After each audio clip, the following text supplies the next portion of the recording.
मखाने के इस्तेमाल से मर्दानगी गाढ़ी हो जाती है, जोड़ों में ताकत आ जाती है, हड्डियों में मजबूती आ जाती है, दूध बनता है शरीर में, माताओं में। ये सब तो आप भी जानते होंगे, लेकिन ये मखाना खुद कैसे बनता है, क्या ये जानते हैं आप? यारों, अगर आप ये सोचते हैं कि मखाना किसी फैक्ट्री में बनता होगा तो आप बिल्कुल गलत हैं, क्योंकि मखाना किसी फैक्ट्री में नहीं बनता, किसी खेत में नहीं उगता। हाँ यारों, मखाना उगाने की प्रोसीजर काफी लंबी होती है और इसमें काफी मेहनत लगती है। दरअसल मखाना एक प्रकार के बीज में से पाया जाता है और वो बीज फूलों में लगता है। ये फूल कमल के फूल की तरह दिखाई देते हैं और कमल के फूल की तरह ही पानी में उगाए जाते हैं। बड़े बड़े तालाब जैसे दिखने वाले खेत जिनमें बीज बोए जाते हैं और 8 से 10 महीने के अंतराल के बाद मखाने निकल आते हैं। मतलब ऐसे नहीं निकल आते, बल्कि काफी सारी प्रक्रियाएं होती हैं जो इन 8 से 10 महीनों के दौरान की जाती हैं। जनवरी महीने तक बीज बोने के बाद अप्रैल महीने में मखाने के फूल निकल आते हैं। ये फूल बिल्कुल कमल के फूल के जैसे ही पानी की सतह पर तैरते हुए दिखाई देते हैं। वहीं जुलाई महीने का समय आते आते मखाने के फूल पूरी तरह से खिल जाते हैं। जुलाई महीने के अंतराल के बाद इन फूलों पर कांटे निकल आते हैं।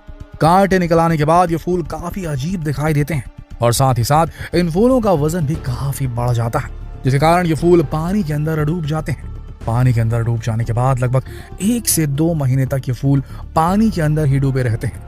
मखाने के फूल पानी के अंदर डूबे रहने के कारण इस पर निकले हुए कांटे और पत्ते पूरी तरह से गलकर झड़ जाते हैं। इसके बाद सितंबर से अक्टूबर महीने के बीच इन फूलों में से बीज इकट्ठा करने का काम शुरू होता है। फूलों में से बीज इकट्ठा करने की प्रक्रिया भी काफी ज्यादा मुश्किल है। इसके लिए सबसे पहले खेत में भरे हुए पानी को अलग अलग खंडों में बांटा जाता है।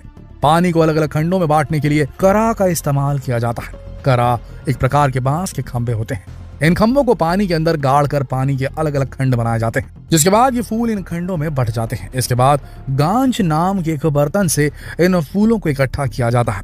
गांज एक प्रकार की टोकरी होती है, जिसे आप वीडियो में देख पा रहे होंगे। इस टोकरी से बीजों को इकट्ठा करने के बाद मखाने के इन बीजों पर से कीचड़ साफ करने के लिए खैंची नाम के उपकरण का इस्तेमाल किया जाता है। खैंची भी एक प्रकार की बांस की बनी हुई टोकरी होती है।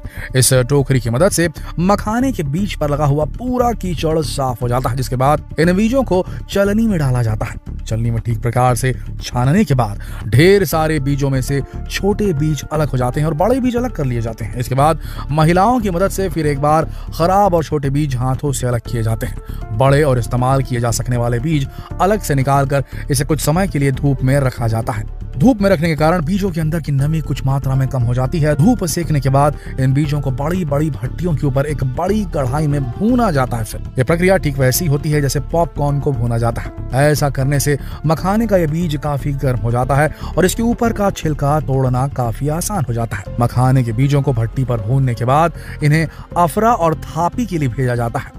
इस प्रक्रिया में बीजों को अच्छी तरह से तोड़ा जाता है। इसके अंदर से मखाने बाहर निकाले जाते हैं। भट्टी पर भूने जाने के कारण ये मखाने पूरी तरह से पॉपकॉर्न की तरह फूल जाते हैं। फूले हुए और हल्के फुल्के दिखाई देने वाले मखाने बाद में मार्केट में बेचने के लिए तैयार हो जाते हैं। इन मखानों की क्वालिटी के आधार पर, इनके साइज के आधार पर इनकी कीमत तय होती है। हालांकि विदेशों में एक्सपोर्ट किए जाने वाले मखाने काफी ज्यादा महंगे होते हैं।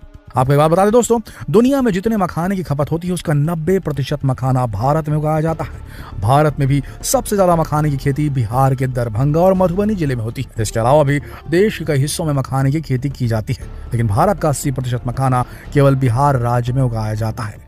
पूरी दुनिया में इसकी डिमांड होती है। तो दोस्तों, कैसा लगा आपको मखाने से जुड़ा ये वीडियो? हमें कमेंट बॉक्स में जरूर बताओ। जितना हो सके इस वीडियो को शेयर करें फेसबुक पर, व्हाट्सएप पर, यूट्यूब पर। कल फिर मिलते हैं एक और दिलचस्प वीडियो में। तब तक आप सबका इस वीडियो के अंत तक बनने के लिए दिल से धन्यवाद।